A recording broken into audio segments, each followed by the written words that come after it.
Hi guys, this is the Siruba edging machine. So sa unang tingin parang napaka-complicated ano. And pakita ko lang yung tahi niya. So meron siyang dalawang needle, karayom, and yung isa doon is para sa main thread. Tapos yung isa naman is para doon sa sa pang-lock para hindi matastas yung tela. Yan, so ito yung dinaanan niya. And so dito dalawang sinulid yung papasok, tapos dito naman yung tatlo. Yan. So pakita ko sa inyo kung paano siya iti-thread para mas Tagalog yun. Yan. So yan, ang ganda niya. It's very nice, and tingnan mo yung tie sa ilalim mo. Ang daming a bit complicated for me, I think. Anyway, so yan.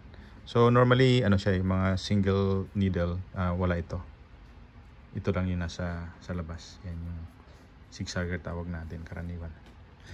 So yan, pakita ko lang ng konti. So maganda kapag nag-thread kayo, buksan nyo lahat. So marami yan. Ito yung pang guide ata to. Yan, itabi mo yan. Then ito, wala naman tong lock, open mo lang.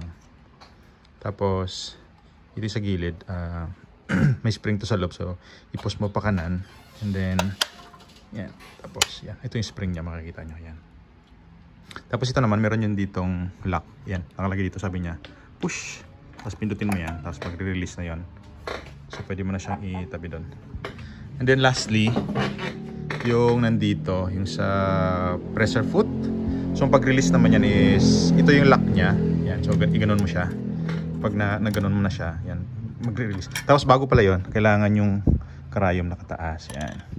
Lagay mo sa pinakataas, otherwise hindi mag-swing yung pressure foot. So i-ganon natin. Upalin mo ka ako, bidwanan yan. Yan, mag-swing na siyang ganyan. So free ka na.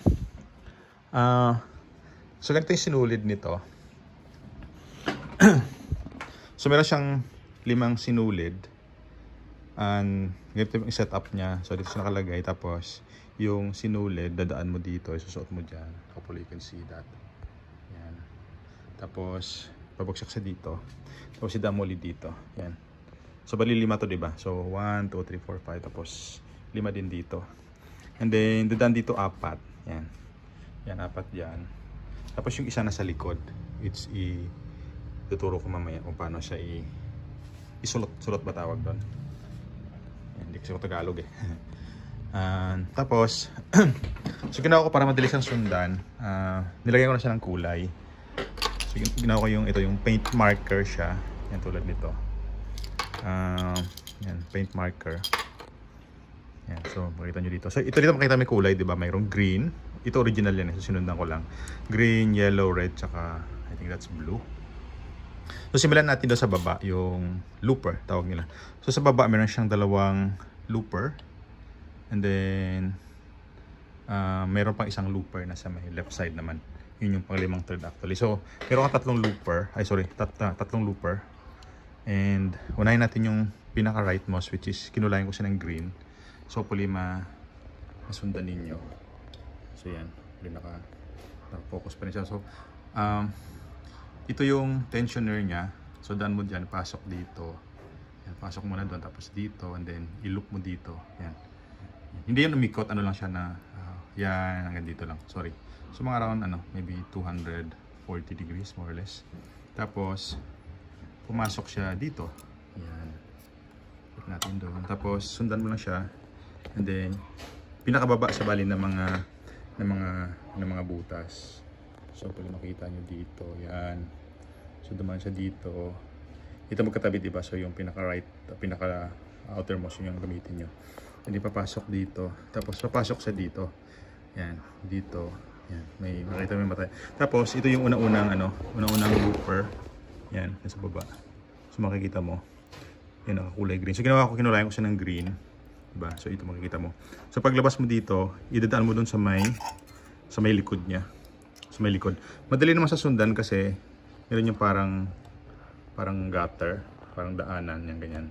dito. So dyan yung sunul, nakita yung sinulid, di ba? Hope you can see that. So pumasok doon sa likod, lumabas dito, tapos lumabas uli siya dito sa likod uli. Yan, pasok doon sa likod, labas sa harap, pasok sa harap, labas sa likod, and then hilay mo na dito. Yan, sa labas na yan, dito. So yun yung unang looper. Tapos yung pangalawa, same din. Sundan mo lang, pasok, tapos kulay yellow, yan, kinulayan ko siya yellow, labas dito, pasok dito, pasok dito. So again, dito dalawa, hindi ko lang pala ng isang kulay, hindi ko lang kayo mamaya. Yan, tapos ito dito, yan, and then papasok siya ngayon dito sa may ano, yan, yan, ito. Nakita nyo yan, pasok siya dito, yan dito, tapos doon. Kulayan ko ulit mamaya. And then ito naman yung pangalawang looper. So again, ipasok mo dito sa may leak dito. Then again yung thread dumadaan sa doon sa may parang tulay. Yan, parang gutter niya. And then lalabas doon sa may kabila. Ito natin ikutin yan. So makikita nyo. Yan, dito siya lumabas. So madaling sundan kasi may isang ano, di ba? Meron siyang kanal. Yan, gutter or kanal yan. So yung pangalawang looper din, nilay mo lang dito.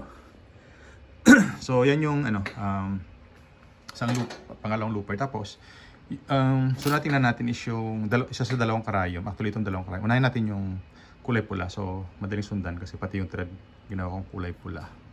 Yan, yung banda doon, yan. Tapos pasok sa dito, and then ito siya, ito yung thread. Makikita nyo. Medyo lumabo.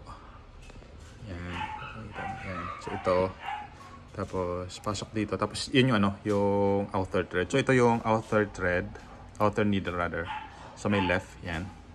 Then pasok dito, and then idan nyo sa likod, tapos lalabas siya dito, and then ito yung pinaka-guide niya bago pumasok sa may karayom. Hopefully makita nyo, itry ko ng taas.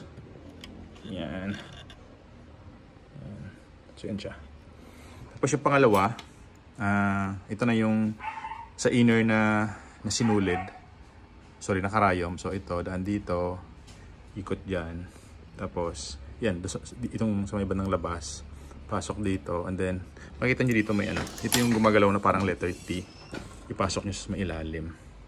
By the way guys, this is specific to this model, so kung ano yung makina nyo may be a little different, but yeah, hopefully you can get some idea. Tapos pasok siya dyan, and then pasok siya dun sa pinaka final guide bago ipasok doon sa may needle. Pagpasok pala sa needle, sa karayom is mula dito papunta doon sa likod. So front to back, yun yung pasok niya. Yeah. So pag ganun yung pasok niya. So yan, idea. Tapos so yung pinaka-final, ito yung sa may pinaka-pangatlong looper. Yan. So kung dito sa sinulid, ito yon yung nasa labas. Dito yon. Yan, ito siya. Yan. So, madaling siyang sundan kasi nag-iisa lang siya eh. So, yun. Pasok sa likod. Pasok dyan. Kung nakikita nyo. Yan. And then dito. Yan, ginulayan ko rin ng yellow. Although, madali naman siyang sundan, diba? Yan. Pasok dyan. Tapos, dito sa ilalim, sa loob. Pasok sa doon. Yan. Dito sa lumabas. Yan. Tapos, yun. Hopefully nakikita nyo dito sa may likod nitong tensioner. Yan. Tapos, hindi siya masyadong nakapasok, so light lang siya. And then dito, ano ito, medyo dapat masundan nyo siya na maigi. Yan. So ito siya, pasok dito. Tapos, then galawin ko ng konti para makita nyo. May pinasukan pa yun doon sa loob eh. Yan. I don't know kung makita nyo. Tingnan ko nga. Yan. Yan. Yan. Pumasok siya sa may ilalim eh, dito. Yan. Pumasok sa ilalim bago lumabas. Yan. So, pasok dito. Although wala naman siyang butas na pinasukan, I think. Yan. Yan, wala naman siyang butas na pinasukan. So, yan, diretso lang siya. And then, yan, madali lang siyang sundan. Then, pasok siya dito. Yan, may mata, may eye. And it goes through there. And then, ito na yung pinakahuling looper niya. And ikutin ko dito sa may kabila. Yan, makikita nyo. So again, sa mga looper, madalis ang sundan kasi yung pinakakanal, doon tumutulay yung sinulid. So dito, so bali, pasok mo siya sa likod. Yan. And then goes there. So, yan. Yan. Medyo di mo makita yung nalabasan, di ba? So, dito na tayo sa kabila.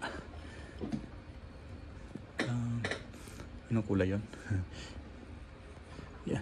Hindi nyo masyado makita siguro na. Pero ito yun. Yan. Ito siya yung maliit na yan. Yan. Oh, I don't know if you can see that. So, ito right there. Yan. Tapos, lahat ito lalabas dito. Then, yun na. So, yeah. It's a 10-minute video. So, hopefully that helps you guys. Yeah. Thank you.